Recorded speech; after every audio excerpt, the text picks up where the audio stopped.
Space. We often think of it as a vast, empty nothingness, a silent, cold, and odorless vacuum stretching out beyond our world. Most people imagine that if you could somehow take a sniff of space, you wouldn't smell anything at all. It seems logical, doesn't it? How can emptiness have a scent? Yet one of the most unexpected discoveries for astronauts returning from a spacewalk is just that. Space has a smell. It's a distinct and rather peculiar aroma that clings to their suits, helmets, and tools. This isn't something you'd read about in most science textbooks growing up, but it's a consistent report from those who have ventured outside the protection of their spacecraft. This cosmic perfume is not something you can experience directly while floating in the vacuum, of course. You can't just open your helmet for a quick whiff. That would be a very short and rather final experience for any astronaut. Instead, the smell is brought inside. It hitches a ride on the equipment and the fabric of the spacesuits. When astronauts re-enter the airlock and repressurize, allowing them to finally remove their helmets, the scent becomes apparent. It's a surprising welcome back from the silent, expansive universe, a little reminder of where they've just been. This fascinating detail adds another layer to the incredible experience of space travel. The idea of space having a smell challenges our everyday understanding. On Earth, smells are carried by molecules in the air. These molecules enter our noses and trigger olfactory receptors, sending signals to our brains that we interpret as specific scents. But space, for the most part, is a vacuum. It has incredibly few molecules floating around compared to our atmosphere. So, the question naturally arises, how can something so empty possess such a distinct odor? The answer lies not in the vacuum itself but in the strange and energetic processes happening within it, and how they interact with the materials we send out there. Understanding this smell is like piecing together a cosmic puzzle. It involves looking at the unique environment of space. We need to consider the constant bombardment of radiation and tiny fast-moving particles. These are things we are largely protected from on Earth by our atmosphere and magnetic field. In the raw environment of space, these elements play a crucial role in creating the conditions that lead to this unusual olfactory experience. It's a testament to the complex and often surprising nature of the universe around us, a universe that can even tickle our sense of smell. The first time an astronaut truly encounters the smell of space is usually a memorable moment.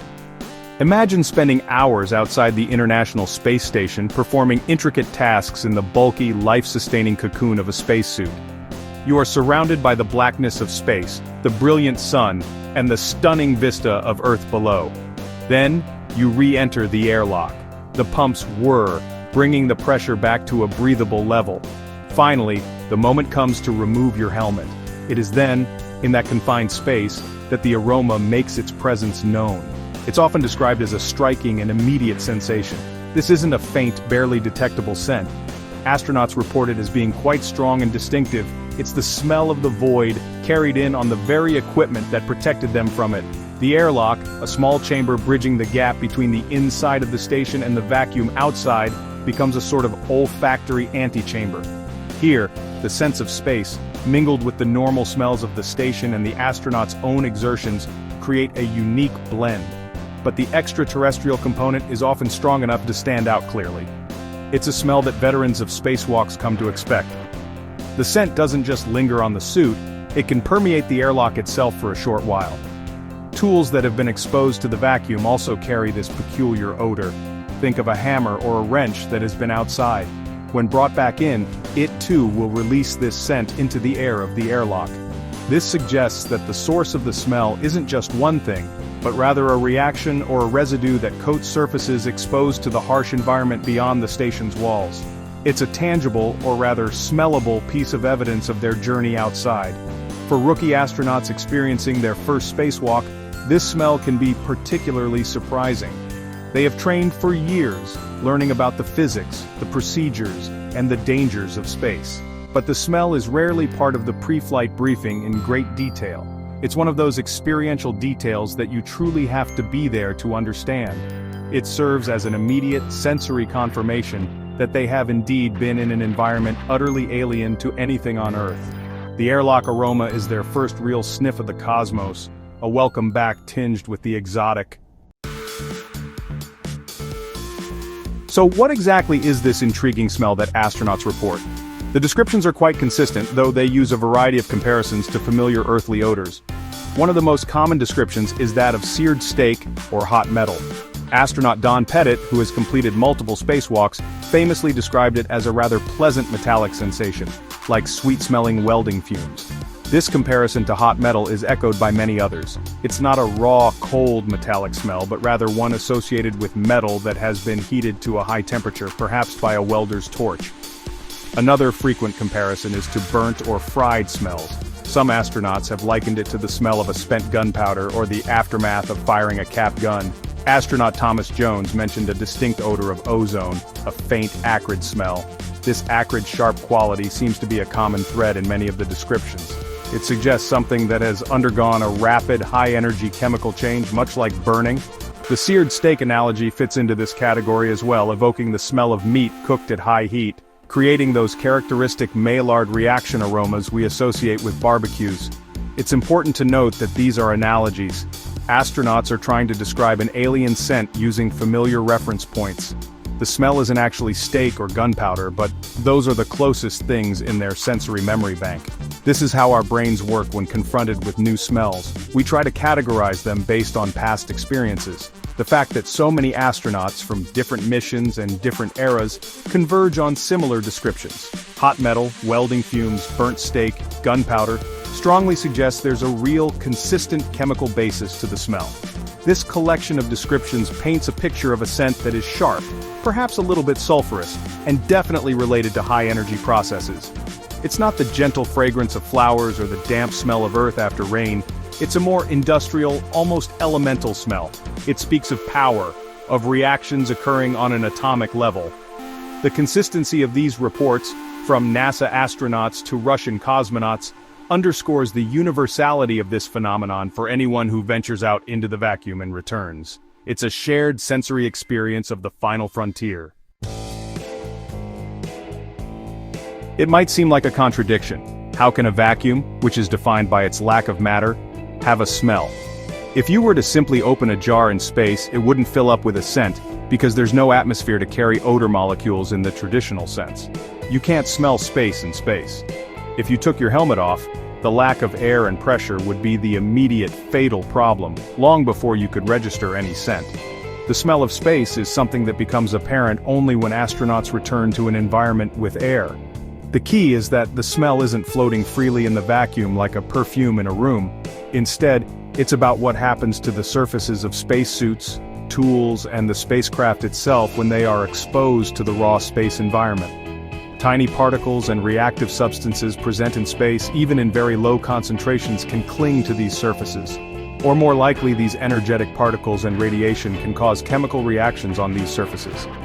When the astronaut and their equipment re-enter the airlock and it is repressurized, these newly formed or attached molecules are released into the now present air. Think of it like this. If you stand next to a smoky bonfire, your clothes will pick up the smell of smoke. You carry that smell with you, even when you leave the bonfire. The air around the bonfire was full of smoke particles, and these clung to your clothes. In space, it's a more complex interaction. It's not just particles clinging, but also high-energy phenomena altering the very materials or causing specific volatile compounds to outgas when back in a pressurized, warmer environment. The vacuum itself doesn't smell, but it facilitates processes that make things smell. So, the paradox is resolved by understanding that astronauts are not smelling the vacuum itself. They are smelling the aftermath of exposure to space. The molecules responsible for the odor are either brought in from the near-space environment, clinging to the suits, or are created by the interaction of space radiation and particles with the materials of the suit and equipment. Once inside the airlock, these molecules mix with the air, and the astronaut's nose can finally detect them. It's a subtle but crucial distinction in understanding this cosmic aroma. Section 5. Cosmic Rays and Solar Winds, the Invisible Instigators. What exactly is out there in space that could cause these smells? The answer largely lies with high-energy particles. Space is not truly empty. It's permeated by a constant flow of particles. These include the solar wind, which is a stream of charged particles, mostly electrons and protons, ejected from the sun's upper atmosphere. These particles travel at incredibly high speeds, carrying significant energy. When they strike a spacesuit or a tool, they can impart some of that energy, potentially triggering chemical reactions on the surface. Then there are cosmic rays. These are even more energetic particles originating from events far beyond our solar system like supernovae. Cosmic rays can be atomic nuclei stripped of their electrons, traveling at nearly the speed of light. When these incredibly energetic bullets strike materials, they can break chemical bonds or ionize atoms. This means they can knock electrons off atoms, making them highly reactive. These newly reactive atoms and molecules can then combine in new ways, forming different compounds, some of which might be volatile and odorous. Imagine these particles as microscopic sandblasters, but instead of just eroding material, they can also change its chemical nature. Or think of them as tiny sparks igniting chemical reactions on any exposed surface. The materials of the spacesuit, the layers of fabric, plastics, and metals, are all targets for these energetic particles. The constant bombardment means that the outermost layers are undergoing a continuous, subtle transformation while exposed to the vacuum. This isn't a destructive process in the short term for the suit, but it's enough to create the trace amounts of chemicals responsible for the smell. This environment is vastly different from what we experience on Earth. Our planet's magnetic field and atmosphere act as a shield, deflecting or absorbing most of the solar wind and cosmic rays.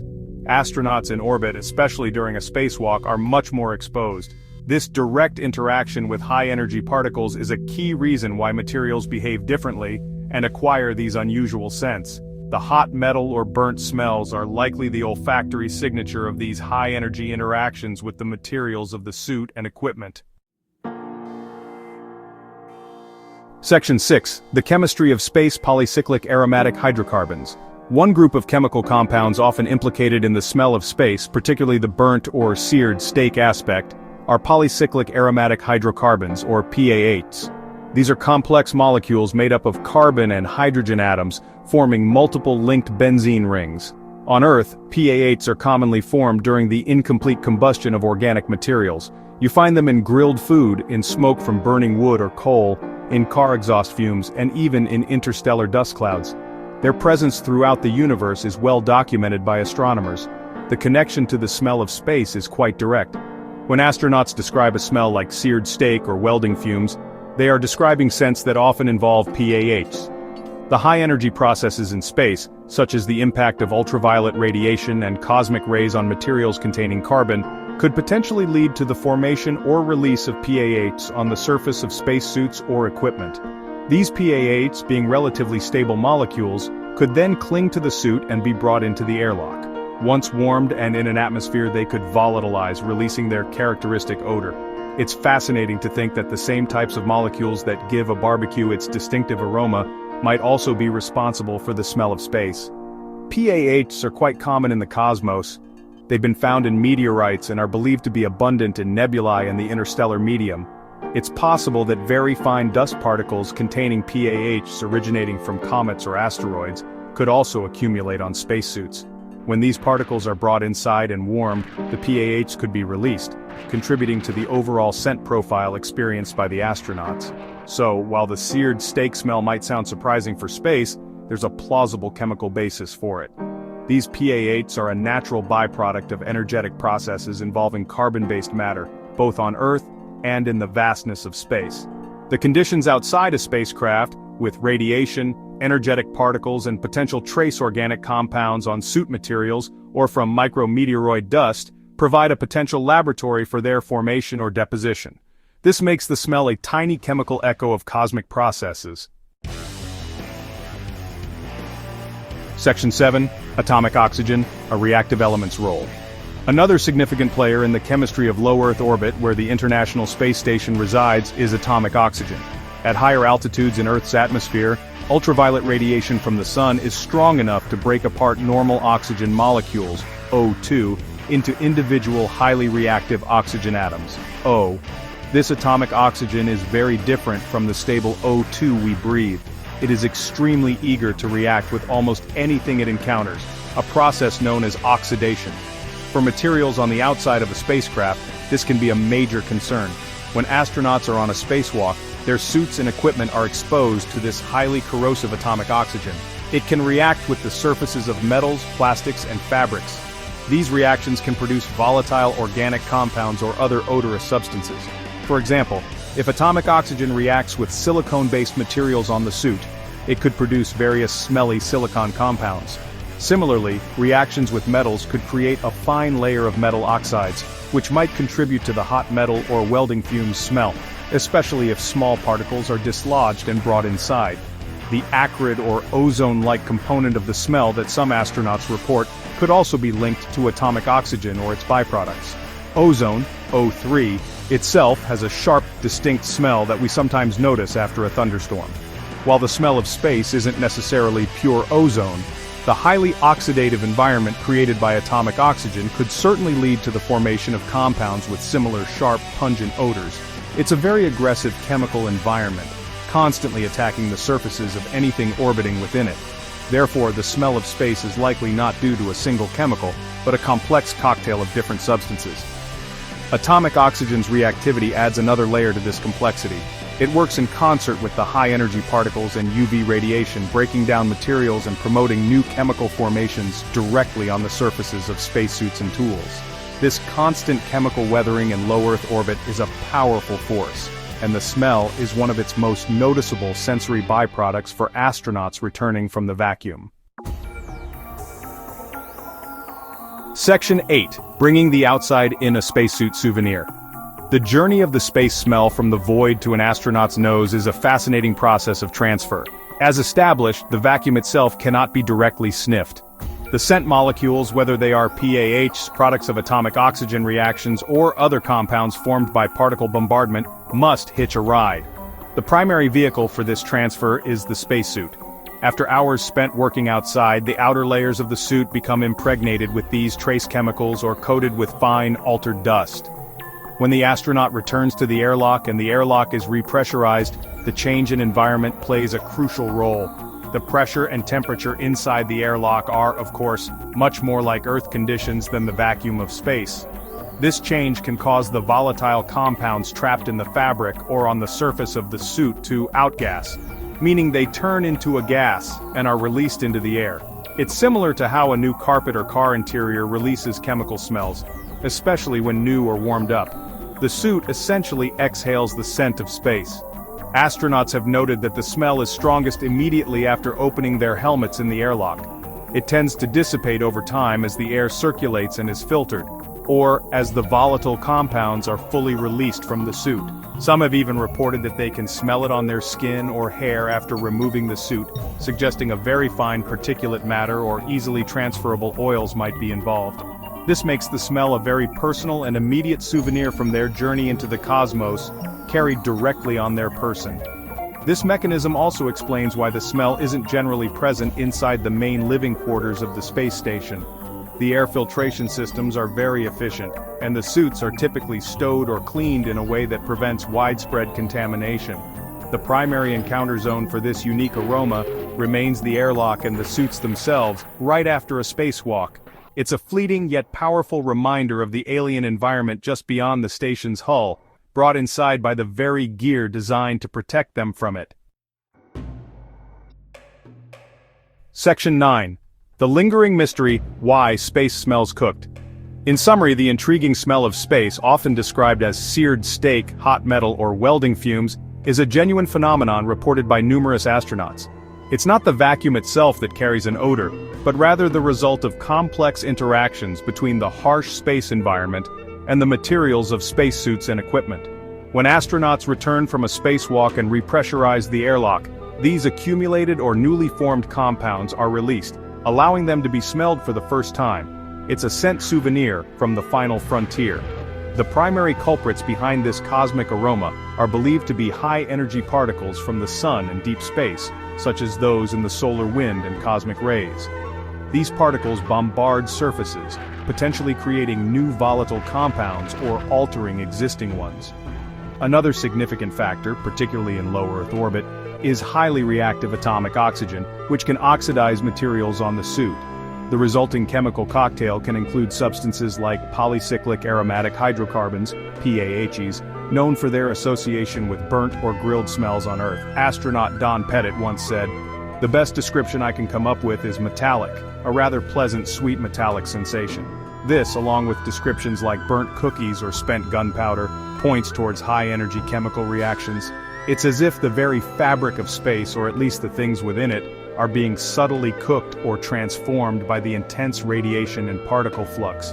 The smell is a direct sensory confirmation of these energetic processes happening all around the spacecraft, processes we are usually shielded from on Earth. So while we can't bottle the smell of space directly from the vacuum, the accounts of astronauts provide a fascinating insight. The universe isn't just a visual spectacle of stars and galaxies, it has a subtle chemical signature that can, indirectly, even engage our sense of smell. It's a reminder that even in the supposed emptiness, there's a dynamic, reactive environment.